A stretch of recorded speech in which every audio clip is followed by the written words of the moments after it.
What's going on, everybody? It's Dot Bets. We're checking back in. We got Azim Rakes with us tonight. We are right before the slate lock with the NBA. We appreciate you guys tuning in.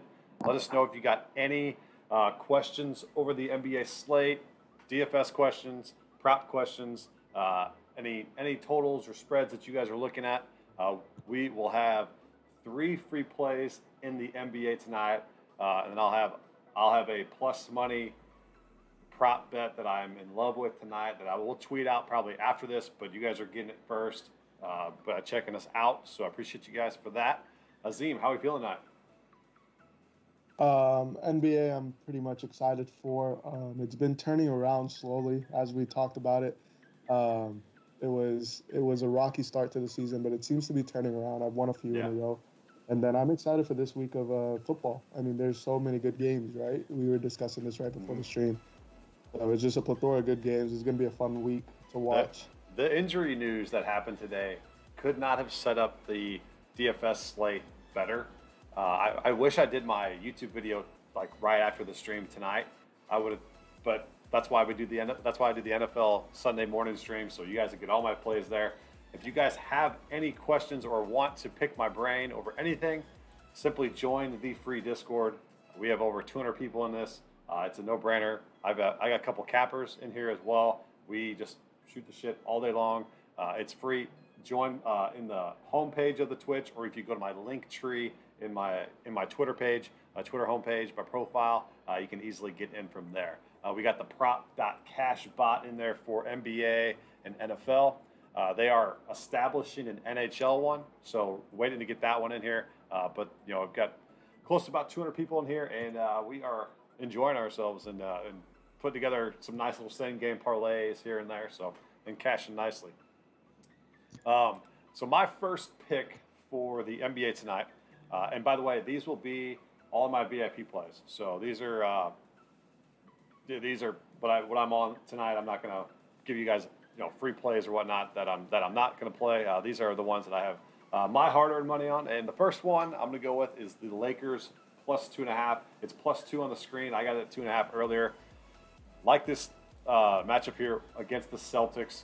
LeBron could be back. I haven't seen if he's going to be back. I don't mind if he's playing or if he's not playing. I think they win regardless. I think they win outright. You can take money line plus 110. Celtics are just a team that's just generally struggles. I know Schroeder is he's questionable, but I think he is end up going to be playing.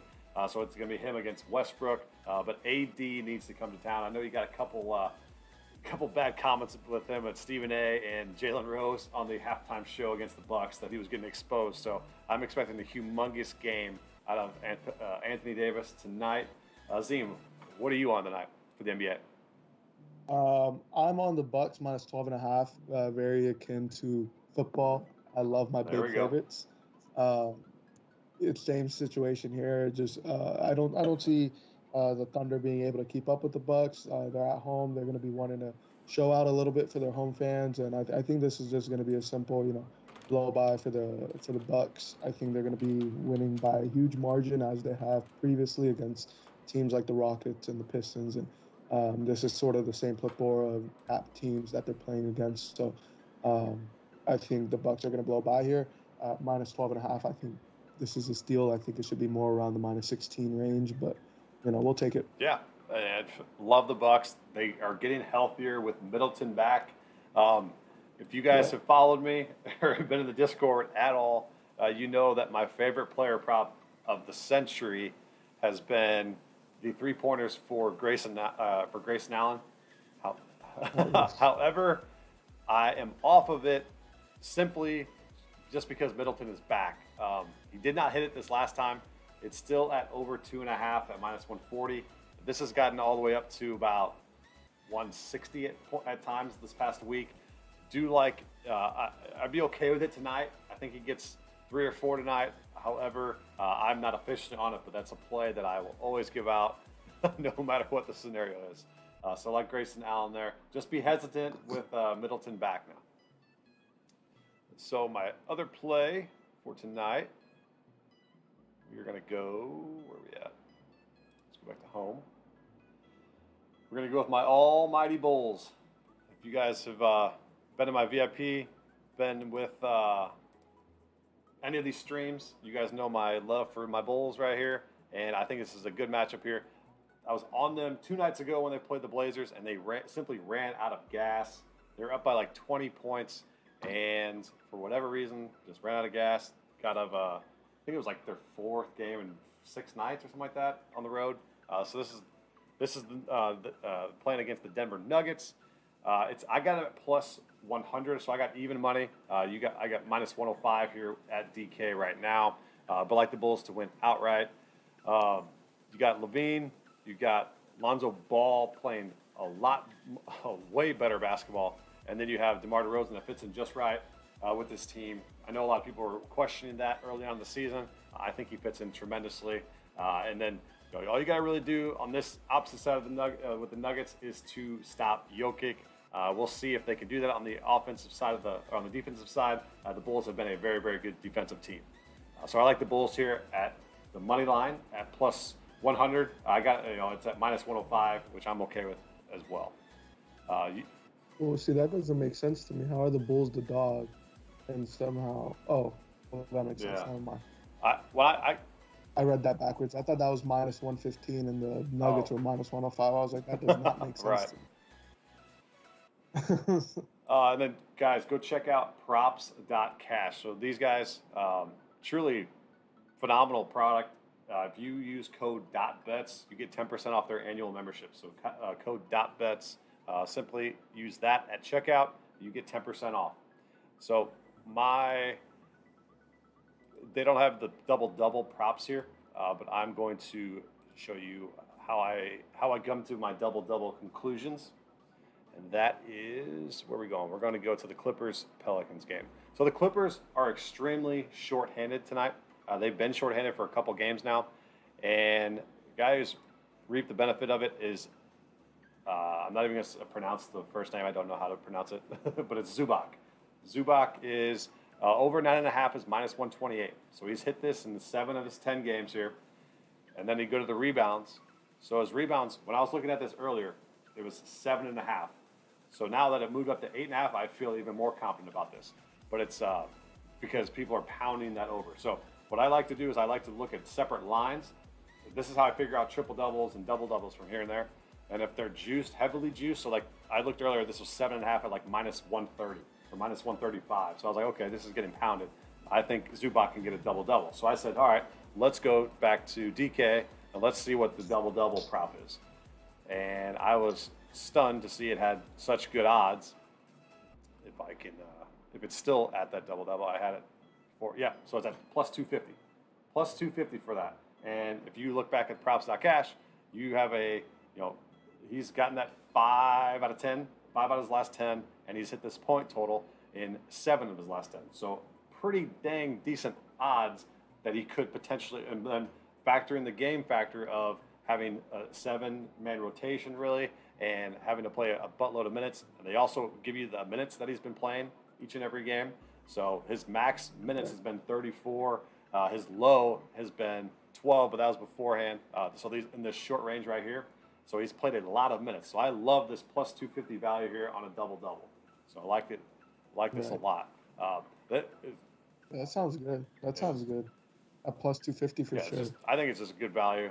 Don't bet the house on it, but it's when you're betting props, I don't like to bet more than maybe 1.5 units on it, just because injuries can happen and you're screwed if that happens. And then some people put like 10 units on props. I don't know how they do that. There's so many variables with it. Can't do it. Never been a big prop better myself. I love props. I just won't put a lot of units on them whatsoever. Good boy, what's up, man? He says Clippers money line looks nice too. I agree. I just said that to Azim as we got on the stream. I said, how is this -4? The reason why it's so low is that they've played like 4 or 5 games in like 7 or 8 nights. They're an extreme and they're in a pretty low rotation as well. So that's the reason for that low line. But the Pelicans stink in my opinion. So I think you could definitely get that. It's at -4.5, so it's actually went up a half a point since we've been on.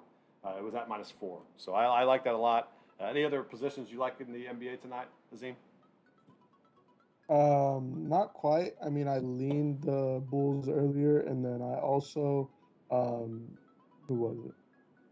Oh, I think it was just the Bulls. I think yeah, I leaned the Bulls earlier, but that was it. So I mean, I'm glad that we're on the same page on that lean. Tells me I'm doing something right. But you know, even with the Clippers, I kind of like that intuitively. Um, Fun fact: the money differential, the plus money differential, is positive on the money line. However, what's concerning is that it's negative on the spread. So maybe perhaps if you're going to play the Clippers, take the money line and not the spread.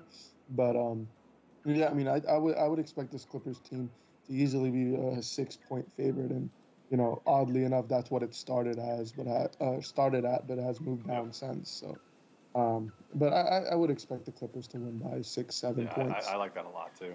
And then Good Boy says makes sense. Though I noticed that they did sit the starters in the fourth last night.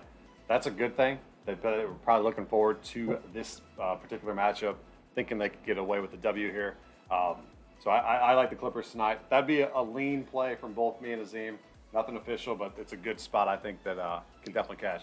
So let us know if you guys have any other NBA questions over DFS lineups, props, or anything like that.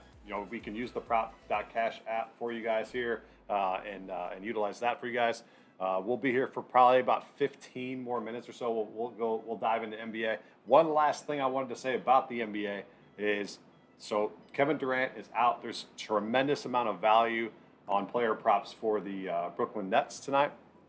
My favorite one that I actually gave out to my VIP, I'll give it out on the stream here, is Patty Mills over 14 and a half points.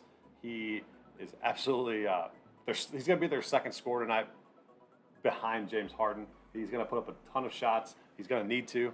And then if you look at James Harden's triple double, he's got some options here. His triple double is plus 220. It's incredibly low for a triple double odd, but I do like him tonight. I'm not going to essentially bet this, but if you do want some plus money, sprinkle money to it, you can go to James Harden.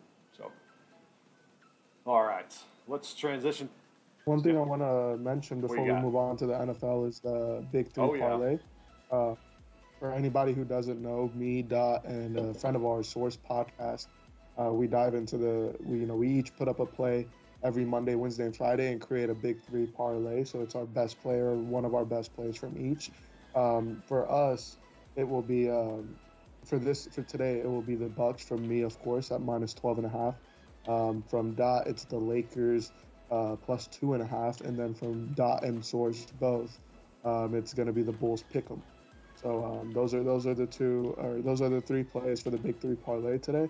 Unfortunately, we are kind of on a downswing with the Big Three parlay. We won our second one, and then have lost like four in a ah, row or that something means we're like that. due. That So means we're it's due. not. I mean, they're parlays, right? They're plus 600s for a reason. You know, you have about a 1 in 7 chance to hit them. So you know, hopefully we can cash today's and get back in the positives over the time. You know, hope to make hope to utilize this to make Yeah, profits. But for yeah, sure. today's is going to be Bucks, Lakers, and Bulls. Love it. I think it's going to be a winner. I'm good with that. I'm Yeah, good with that. 100%. to some regard, have we all have leans on all three of these Yes, plays. sir. Like I'm on the Bucks. I think Source leans the Bucks. You're on the Lakers. I lean the Lakers. I thought they were supposed to be a favorite. You know, before the show, I even thought they were supposed to be minus something, and you told me plus 2.5. I had to double check that, but then also the Bulls. You know, you and Source both agreeing on. So hopefully today's the big three parlay As cash long as they flow. don't run out of gas, the Bulls should win that game easily, I think. Right. Before we do transition to the NFL, guys, right above me, it's matchbets.com. Use code DB100. You get a 100% sign up bonus. It's head to head with sports wagering with less juice. So go check out my guys at matchbets.com and go put a deposit down. And if you do deposit, send me a screenshot. I'll put you in VIP for the rest of the year. So nice little incentive there. That's a nice Hey, little deal. I'm feeling generous today. I think I might have to do that. I'll get into your Yeah. VIP. All right. So we go to. I can't believe it's already week 11 in the NFL. It's absolutely insane. I feel like every single season it just goes by quicker and quicker. And man, I I was on a very very hot streak. Probably weeks 3 through 7, and now 8 through 10. I I saw that. went nosediving. This is exactly what happened last year. So I'm trying to not do that again. So I'm trying to bottom out and come back up with a spike week. So let's get after it on week Right. 11. A couple free plays for you. Azim, what do you got first? Um, One thing I want to note before I get into the plays, though, as you mentioned, 3 to 7, you were profitable, and then it's been a little bit of a nosedive. It's probably because the lines are getting Mhm. sharp. What I want to note on that is that, and I think you could agree with this one as well, is that as we go further into the season, the the money differential becomes a greater and greater tool for everybody to use to be able to determine their bets.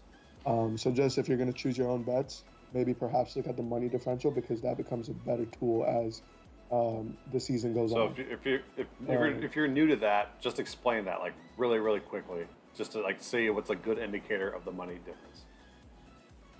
Money difference is like, first of all, line movement sometimes can be indicative of the money movements, but there's various resources that you can utilize to determine money differences, whether it be there's a couple websites out there, a couple of Twitter pages that post money lines or percentages. And then there's also apps like even Action Network has its own money differences. So money differential is just, if there's 60% of bets on one side and 80% of the money on one side, it would be a plus 20% differential, Mm-hmm. right? So money difference is just how much more money there is compared, or less, how much more or how much less money there is compared to the bet percentage. Perfect. So it's a great tool because that basically tells you where the Yep. sharp money and the smart money is going Yep. towards. Of course, nobody's going to be putting a ton of their money down on a crappy play, so it becomes a better tool as the season goes along. Perfect. Perfect. Yeah, that's perfect. That I saw that But I'm I saw that going. the sharps were split on last night's game because there was a lot of action on the Falcons and there's a lot of action Yeah, on the there Patriots. was. So it was split. And if you were on the Falcons like me, you looked like a jackass. So it was fun. It was fun. But yeah, so what you got for the first play for us? So with all my money difference stuff being said, I'm actually going to pull up my first play as the Bills -7. I got this at -7. Now it's looking at -7.5. But it looks like DK still has it for -7. So that's a nice little Yep. thing right there. Um, it's good value too. It looks like it's -7, -105. But I don't know if people can see this. But if you look at it right here, it's going to be plus 19% money differential. And so that's one thing that's nice.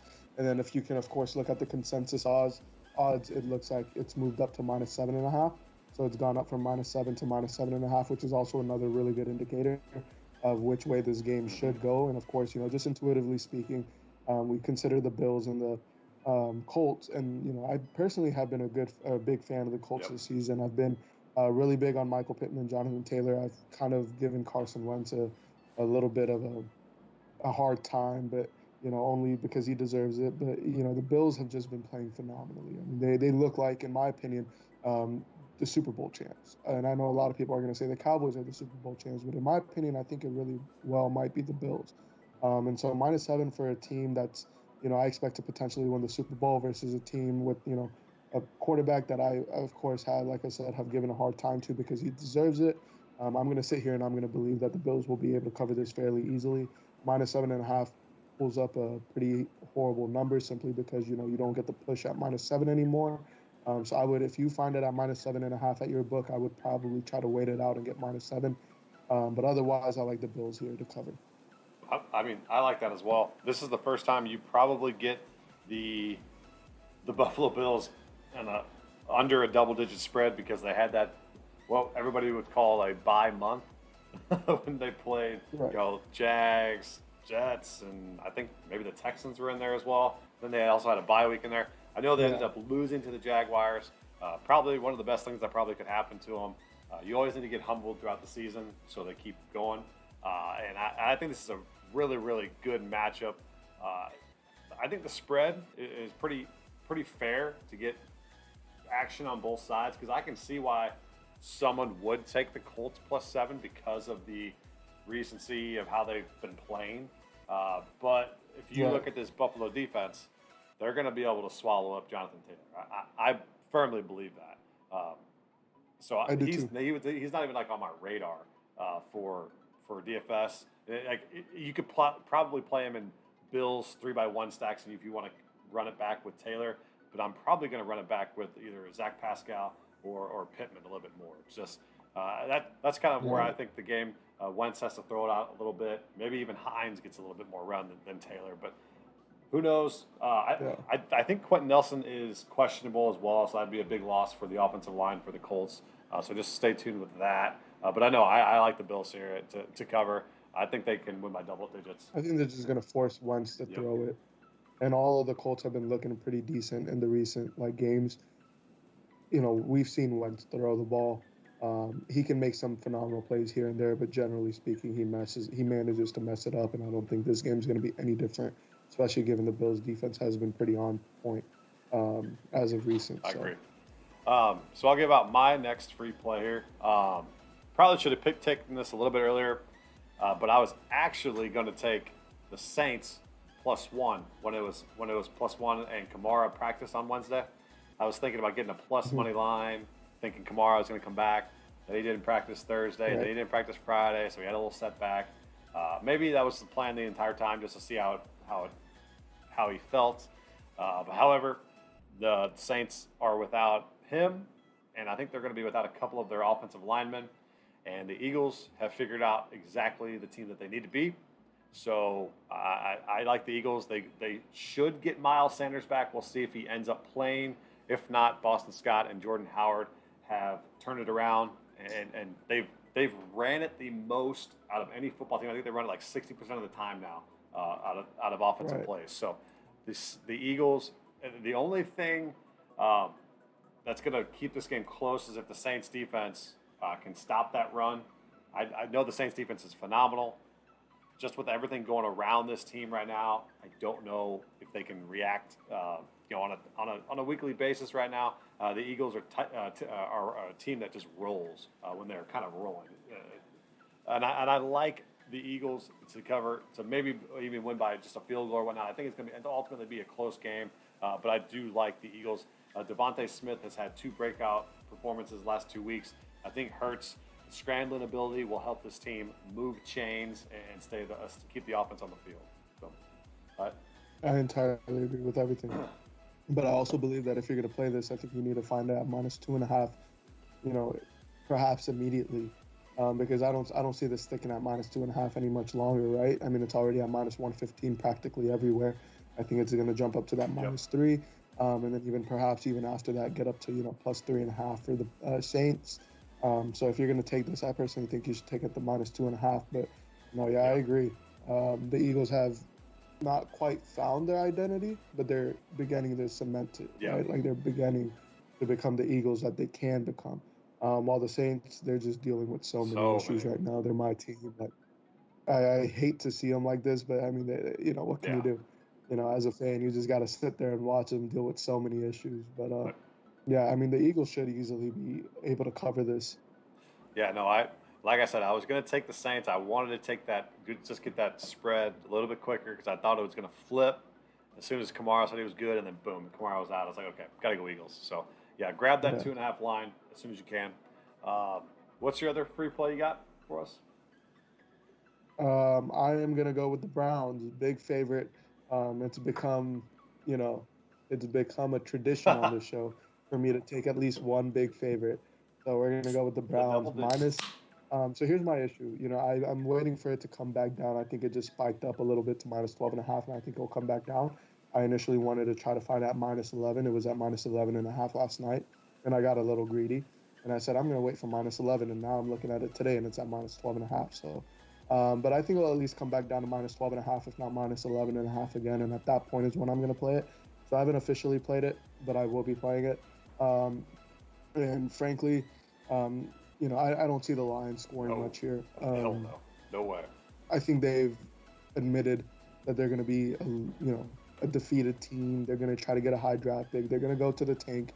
And that's perfectly fine. And for a team like the Lions, I'm really glad they're doing that. They have a few pieces here and there, and they just need a few more. But I think they're just going to come out to this game and just sort of play lackluster as they have been for the past few weeks. Them playing against the Steelers, I think that was their high moment. I was just about to say that. And I don't think they need another one. I think they're fine with just losing this game. I think the the mojo will just be off for the Lions this game. I think the Browns are going to be able to come back, and the Browns, who are in desperate need of a turnaround, a team that was considered to be a playoff contender is now looking a little shoddy due to injuries. I think this is one of those games that they're going to take very, very seriously. And Kareem Hunt and Nick Chubb seem to be also out, so I think they're just going to try to come out here and attack as hard as they can right out the bats because they don't have their key players. And I think in doing so, in attacking as hard as they can and with their aggression, I think they'll maintain a pretty strong lead for the majority of the Yeah, game. and what happened today was they did rule that Chubb is coming back off of COVID. So yeah, Oh, he's what? back. So I think that's what spiked the line a little Oh, bit. And then also, Jared Goff is going to be missing this game. So I don't know how much of a downgrade that you can have from Jared Goff, but I guess Tim Boyle is the case. So I think he's got like minus 16 total yards to his entire NFL career. So that'd be the downgrade to Jared Goff. I couldn't have said it any better than you did breaking down this game because I absolutely agree with you 100% on the Browns minus 12. If you got on this at like minus 10 when it was out earlier, that's totally fine. I think this could be a double-digit, two-touchdown game. This is such a great bounce back for Cleveland. They got their ass kicked by the Patriots last week, which that was my biggest play of the year. I was on the Patriots last week because I could just sense this Browns team kind of just like slipping away. Now I hmm think exactly how you said, like the Lions played the Steelers as hard as they could. That was the highest moment yeah. that they could have in the NFL this season, and it's just going to be this is going to be a bloodbath. I honestly think so. I might clip this and then play this on Monday or Sunday night when it's just like a 30 Right. to 10 blowout or a 30 to 3 blowout. It's going to be so bad. So I really really like the Browns here as well. Think that. I'm glad that DK has moved it down to minus Yep. 12. It means that some other places might also begin to Yep. move it down. So at minus 12, I would perhaps play it. I don't know if I'll get greedy again and try to wait for that minus 11 and a half Oh yeah. though. I tend to do that a lot. All right, so I'll give out my next free play. This will be probably the game of the week is Cowboys Chiefs. I'm gonna go with Chiefs minus 2.5. I know it's disgusting. I know the Chiefs don't cover. Yada yada yada. I don't want to hear it. Chiefs are they just they just clicked I think again. And when I was watching the Raiders game with them, Yeah. they looked phenomenal. I really really liked what I saw there. Tyreek came out after the game and was like, we could have scored 60 tonight. It was that easy. So I get that the Cowboys defense is good against the pass. However, it's tough to be really, really good against this particular offense when you have Kelsey, Tyreek, Hardman, and CEH could potentially be back. If not, you still got to deal with Darrell Williams, who just caught for over 100 yards. So I really, really think this is a favorable line at 2.5. I'm surprised it has not got to 3, especially with the news that Cooper is on the COVID-19 list, is going to miss this game, and he will miss the Thanksgiving game. So that limits this offense. I know the Chiefs' defense is horrendous, and the 56.5 total probably cements that being that high. This could be a case where it's whoever has the ball last wins. However, I just think the Chiefs, especially being at home, are going to have that little bit of an edge and at least win by a field goal. I know I took two pretty close spreads there, but I like these two guys to cover. Yeah. For me on this game, I'm kind of first of all upset that Wheezy is not live because he's your resident Yeah, Cowboys where the fan. heck is Wheezy? It would have been really fun to talk about this game with him here. But I am on the same side as you, man. I'm taking the Chiefs here. You're right. They did click. They absolutely clicked, and that's something that they needed to do. I've been, it's crazy because I've been kind of hard on the Chiefs this whole season and even last season and saying that they've been super Yep. predictable and that, this isn't going to last and, et cetera, et cetera. While for the Cowboys, I've practically taken them every week except for like maybe 2 weeks this season.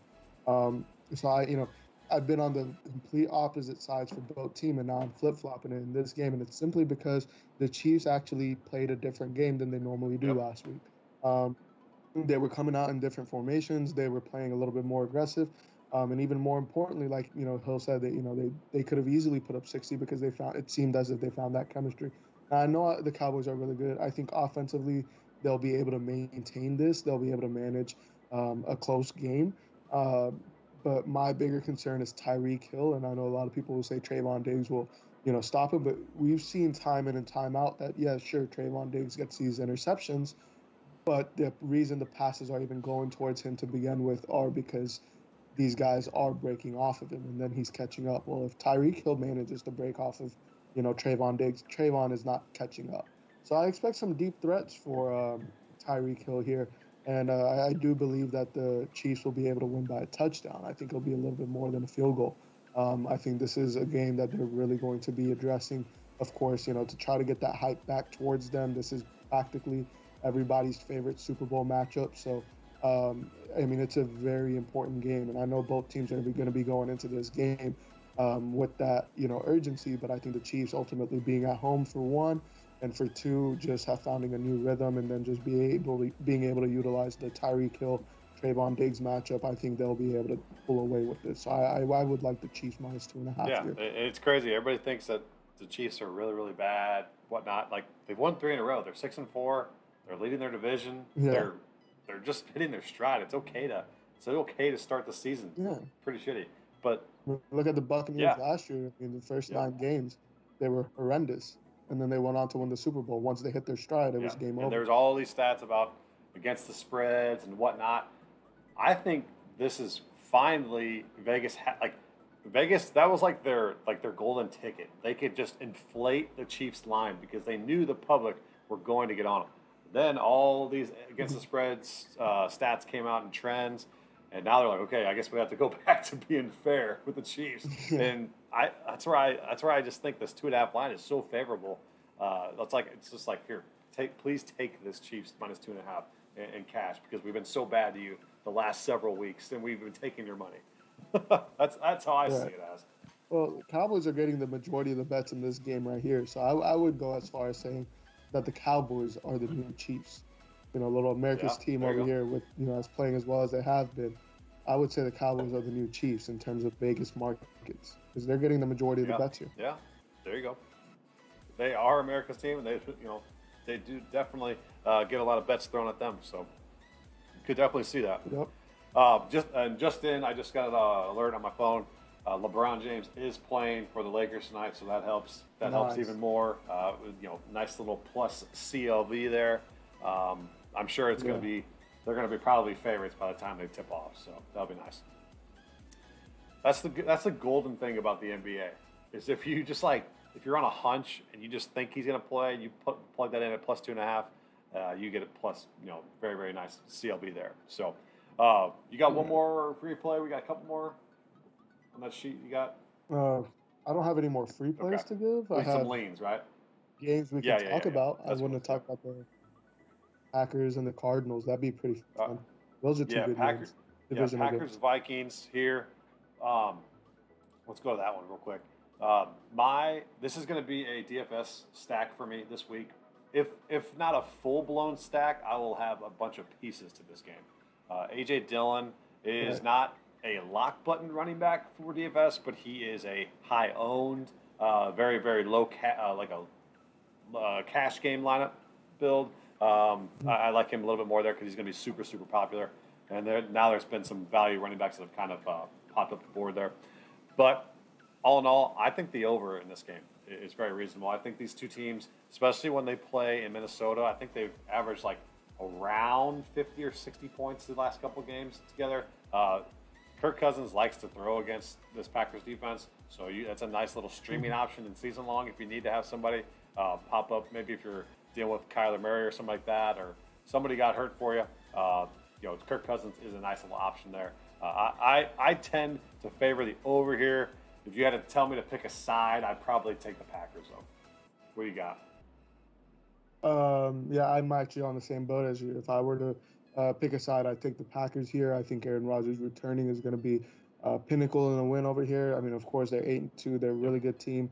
They came off of a loss to the Chiefs, and then you have the Seahawks as well. That you put 17 up on, but I mean, it's the Seahawks without Russ, And I mean, you should have probably won that by 34 had Rodgers played. I'm sure there's a little bit issues in the locker room, but nothing that I don't think Aaron Rodgers is not going to come out and make Right. up for. And I think that's why this game is something that I really like, because I do think he's going to come out and just try to like show off and make up for it and sort of change the agenda of the media um, regarding his name. And instead of pull it away from the COVID situation, rather pull it into a wow, he had such a great game situation. So I think he's going to be coming out. I think he's going to be firing away. And so if I'm taking a side here, I think it'll be the Packers. But even more importantly, I do like the over here. Like you said, Kirk Cousins likes to sling it when he plays the Packers. And again, I do think Rodgers will come out and high power start slinging it too. So I do expect a lot of deep passes, perhaps maybe not necessarily deep, but a lot of passes to gain multiple yards. I think short time of possession, and thus ultimately hitting the over, especially when the over is sitting at like Yeah. 47. And just one indicator, if you're looking at, um, and I don't even know if this is like a true thing, but this is just something I do. When I'm looking at overs, I look at like reception totals and receiving yards. And if they're getting heavily juiced, that means a lot of people are on them. Thielen, Adams, and Jefferson, over 4.5, minus 165. Adams, over 7.5, minus 150. Jefferson, over 6.5, plus 150, like 150. Like, they know that they're going to pass the ball. They know there's going to be points scored in Yep. this game.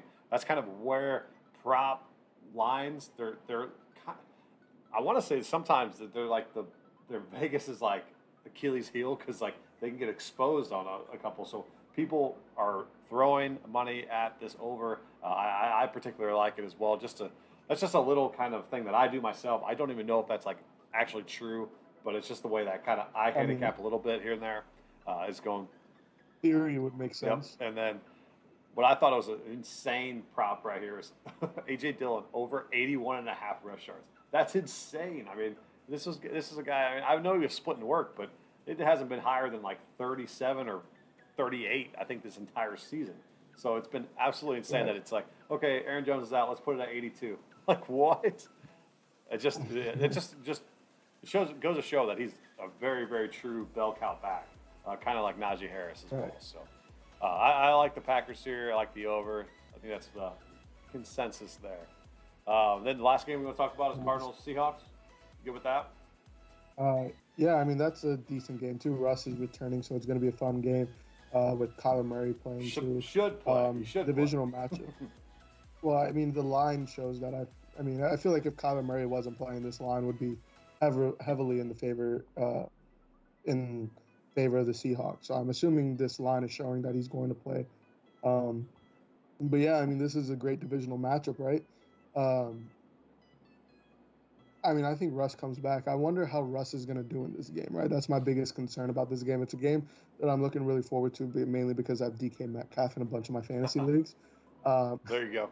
so I'm looking forward to this because I want to see how Russ is going to kind of respond to the situation and come back, and if he's whether going to be rusty or not. Because if he's not rusty, I mean they're 3-6, they could still make a run for the playoffs. However, if they're rusty, the best case they're doing is 9-8 this season. But if he's not rusty, they could perhaps go 10-7, 11-6. You know, and it could become a problem for the division because you got the Rams and the Cardinals in the same division. It becomes so problematic. So I think this is going to be a very important game. I think this is going to set apart or set in stone what's going to be coming Yep. from Russ. But yeah, I mean, I wanted to see what side you would be Yeah. on this. They're, the Seahawks, they're not going to play any worse than they played last week. That's like the bottom of the barrel. Right. That's the worst Russell Wilson could ever play in the NFL. He was off for a month. He barely threw a football. He barely could probably grip the football against Green Bay. And then on top of it, it was snowing and it was cold. So no excuses for Russell because that guy doesn't want to hear any excuses. He's that good. But I got to favor the Cardinals here. I think on the road it's tough to, but especially if Murray's back. If Murray gets confirmed back, this jumps to about close to 3. I think, just because of Okay, so that's what I think. right. So here's my question. Here's another question that I want to get your head in or ask you. But considering the fact that their division is so super stacked, and we've discussed how the Lions have already decided to tank, do you think the Seahawks are in some sort of a position where they're probably just going to decide, okay, this division is very difficult to win. Even if we put our best foot forward, we're probably not going to win. Do we just pull the plug on this season and get a high draft pick, position ourselves better for the future, and come back next year? I I don't think that's in Russell Wilson's blood. I honestly don't. I don't think it's in Pete Carroll's Yeah. blood either, but would that be a wiser I mean, decision? if you're an owner of the team, you're probably floating around that. And if you even mention that to Right, Pete or if you mention that to Russ, they're going to be like, "Are you kidding me? Get the hell out of here! I'm going to go out there and win." And that's just Russell Wilson. I mean, he's born to right. win. That's what he wants to do. Um, that Wow. that but at the same time, the Cardinals are a very good football team, and Right. and getting a good line here. I know it's a divisional matchup, but -1.5. It's pretty favorable to the Cardinals here. Are you So for me, this game is fully stay away because I have so many questions. I mean, I just started asking you so many right? questions, Yeah, right? I So probably won't have a play in this game, but the way that you're describing this game and thinking about it, like I would lean to the Cardinals in this situation, but there are right, a buttload of question marks in this game. Uh, right, I really wish last week I was on. I've seen a bunch of people on the Packers -3, but I really wish I was on the under in that game because you got. I mean, I thought about it after the game. I was like, that's such an easy under because Russell wasn't playing for about a month. Rodgers just had right, COVID and hasn't been in the building for a while, and was doing hot yoga right. to stay active. It's just like they weren't ready to play. Like it was a so easy under that I wish I would have pounced on. But Good Boy has got a couple things in here shitting on our overplays. It says total has gone under in 5 of Green Bay's last 5 games. Total has gone under in 6 of Minnesota's last 7 games when playing at home against Green Bay, and the total has gone under in 4 of Minnesota's last 5 games. So, whatever we just said about the over, just disregard. But no, yeah, it's tough to go against those trends. Um, it's just it's tough to like. That's the toughest part about for me is if you consider trends like that, you're just like, oh man, I gotta take the under. But it's like you just gotta you have Right. to dissect the game itself. And this game environment, I just feel like Rodgers is out to prove himself, and Cousins has played fairly decent against the Green Bay Packers in his career. That you can see a shootout here at 47 and a half. Right. That's where I lie right there with that particular one. But I do.